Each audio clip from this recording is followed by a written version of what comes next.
মন খারাপের আলাদা কোনো ঋতু নেই। মন খারাপ করার জন্য কোনো অনুষ্ঠানের দরকার নেই। একটা অপ্রিয় কথা, প্রিয়জনের একটা বাক্য, ব্যাস, তাতেই মন এলোমেলো। মন খারাপ যখন হয় তখন সবাই একাকিত্ব খোঁজে, একা একা থাকতে চায়।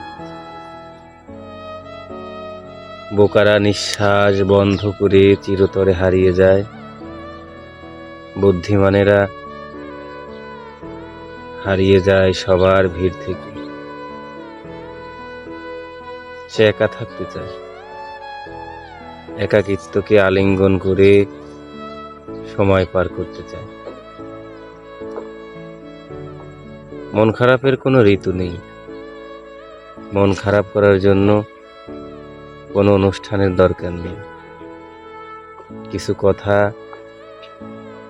কিছু ব্যথা, ব্যাস, তাতেই সবকিছু এলোমেলো।